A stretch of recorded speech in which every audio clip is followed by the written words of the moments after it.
Hello everyone and welcome to my channel Rishu's Bookshelf. Today we are going to read another chapter from the book Charlotte's Web by E.B. White. Off to the fair. The night before the county fair, everybody went to bed early. Fern and Avery were in bed by 8. Avery lay dreaming that the Ferris wheel had stopped and that he was in the top car. Fern lay dreaming that she was getting sick in the swings. Lovey was in bed by 8:30. He lay dreaming that he was throwing baseballs at a cloth cat and winning a genuine Navajo blanket. Mr. and Mrs. Zuckerman were in bed by 9. Mrs. Zuckerman lay dreaming about a deep frizz unit. Mr. Zuckerman lay dreaming about Wilbur. He dreamt that Wilbur had grown until he was 116 feet long, 92 feet high, and that he had won all the prizes at the fair and was covered with blue ribbons and even had a blue ribbon tied to the end of his tail. Down in the barn cellar, the animals too went to sleep early, all except Charlotte. Tomorrow would be fair day. Every creature planned to get up early to see Wilbur off on his great adventure. When morning came, everybody got up at daylight. The day was hot. Up the road at the Arabelle's house, Fern lugged a pail of hot water to her room and took a sponge bath. Then she put on her prettiest dress because she knew she would see boys at the fair. Mrs. Arabelle scrubbed the back of Avery's neck and wet his hair and parted it and brushed it down hard until it stuck to the top of his head, all but about 6 hairs that stood straight up. Avery put on clean underwear, clean blue jeans, and clean jersey. Mr. Arabelle dressed, ate breakfast, and then went out and polished his truck. He had offered to drive everybody to the fair, including Wilbur. Bright and early, Lovey put clean straw in the Wilbur's crate and lifted it into the pig pen. The crate was green. In gold letters it said, Zuckerman's famous pig. Charlotte had her web looking fine for the occasion. Wilbur ate his breakfast slowly. He tried to look radiant without getting food in his ears. In the kitchen, Mrs. Zuckerman suddenly made an announcement. Homer, she said to her husband, I'm going to give that pig a buttermilk bath. A what? Said Mr. Zuckerman. A buttermilk bath. My grandmother used to bathe her pig with buttermilk when it got dirty. I just remembered. Wilbur's not dirty, said Mr. Zuckerman proudly. He's filthy behind the ears, said Mrs. Zuckerman. Every time Lovey slops him, the food runs down around the ears. Then it dries and forms a crust. He also has a smudge on one side where he lays in the manure. He lays in clean straw, corrected Mr. Zuckerman. Well, he's dirty and he's going to have a bath. Mr. Zuckerman sat down weakly and ate a donut. His wife went into the woodshed. When she returned, she wore rubber boots and an old raincoat, and she carried a bucket of buttermilk and small wooden paddle. Edith, you're crazy, mumbled Zuckerman, but she paid no attention to him. Together they walked in the pig pen. Mrs. Zuckerman wasted no time.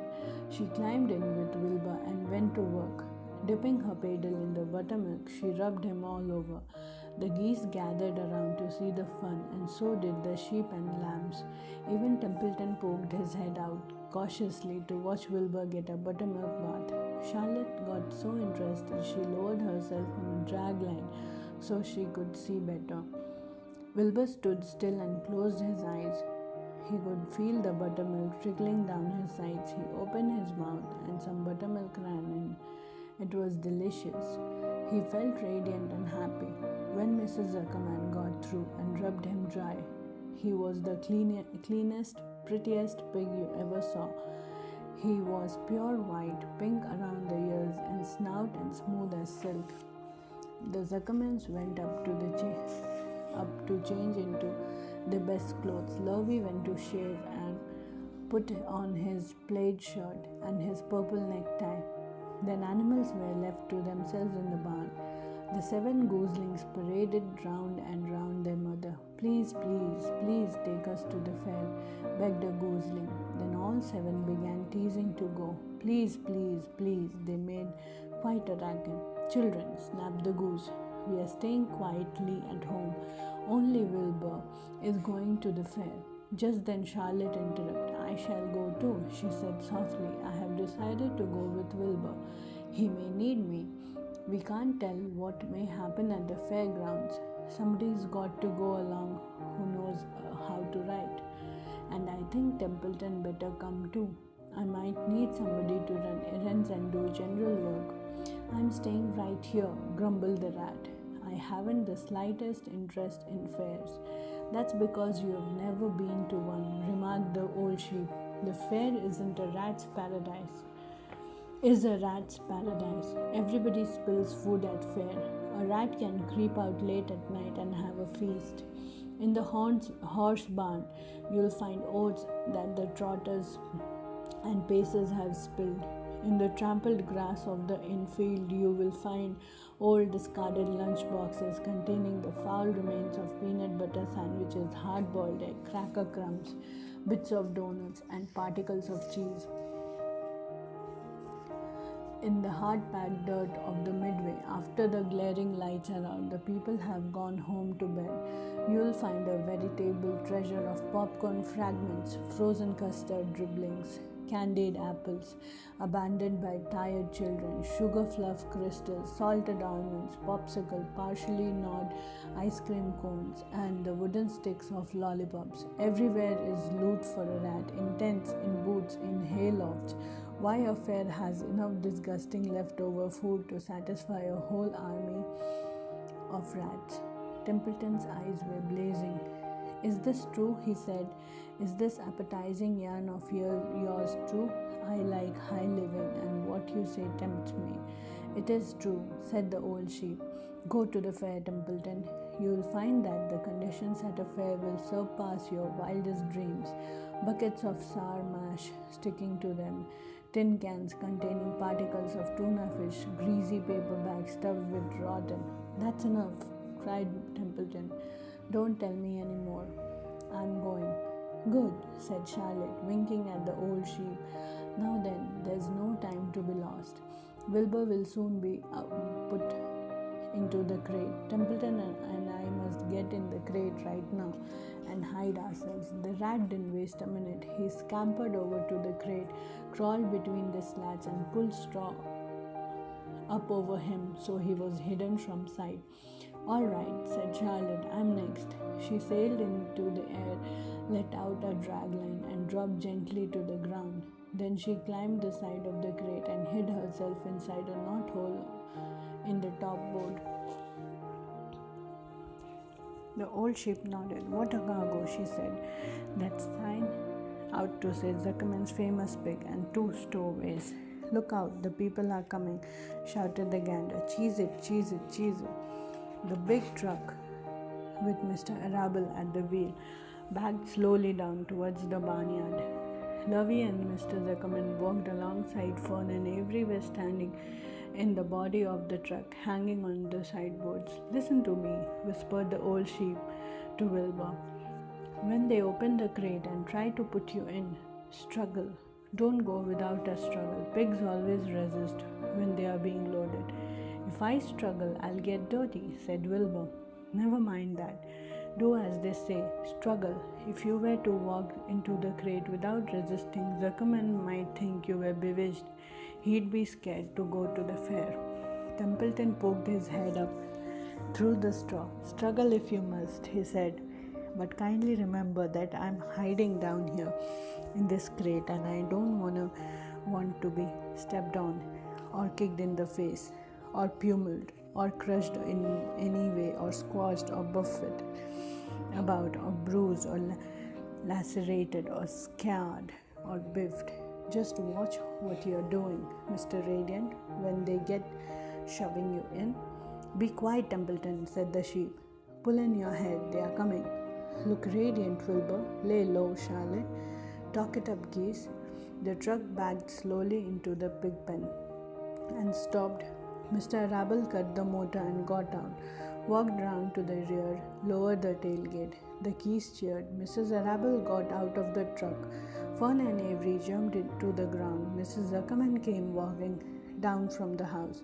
Everybody lined up at the fence and stood for a moment admiring Wilbur and the beautiful green crate. Nobody realized that the crate already contained the rat and the spider.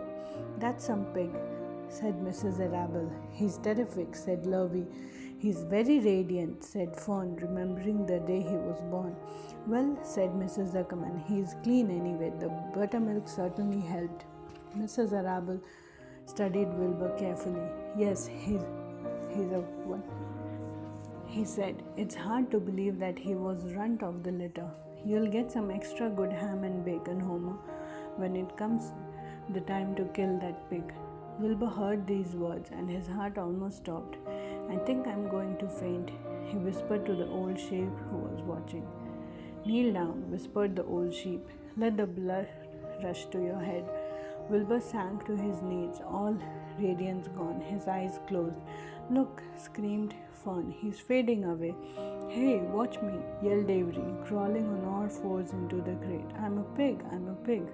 Avery's foot touched Templeton under the straw. What a mess, thought the rat. What fantastic creatures boys are. Why did I let myself in for this? The geese saw Avery in the crate and cheered. Avery, you get out of the crate that instant, commanded his mother. What do you think you are? I'm a pig, cried Avery, tossing a handful of straw into the air. Oink, oink. The truck is rolling away, Papa, said Fern. The truck with no one at the wheel had started to roll downhill. Mr. Arable dashed to the driver's seat, pulled on the emergency brake. The truck stopped. The geese cheered. Charlotte crouched and made herself as small as possible in the knothole so Avery wouldn't see her. Come out at once, cried Mrs. Arable.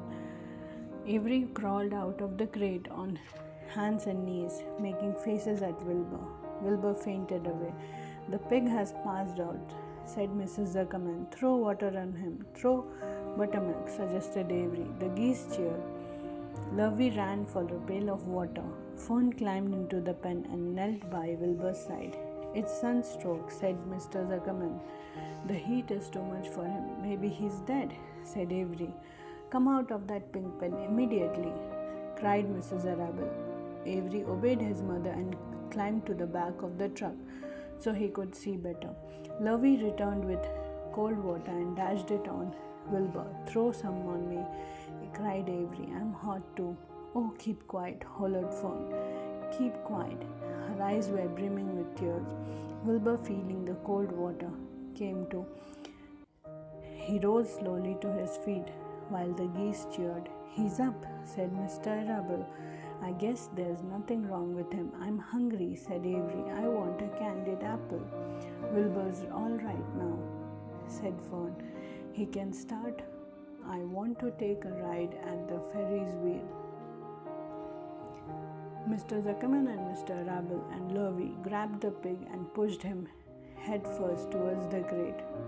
Wilbur began to struggle. The harder the men, the harder he held back. Avery jumped down and joined the men. Wilbur kicked and thrashed and grunted. Nothing wrong with this pig, said Mr. Zuckerman cheerfully, pressing his knee against Wilbur's behind. All together now, boys, shove.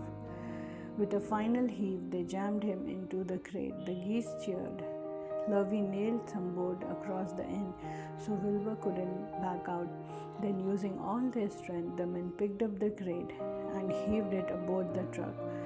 They did not know that under the straw was a rat, and inside a knothole was a big grey spider. They only saw a pig. Everybody in, called Mr. Arable. He started the motor. The ladies climbed in beside him. Mr. Zuckerman and Lovey and Fern and Avery rode in back, hanging on to the sideboards. The truck began to move ahead. The geese cheered. The children answered their cheer, and away went everybody to the fair. Thank you all for listening. Please subscribe to my channel and share it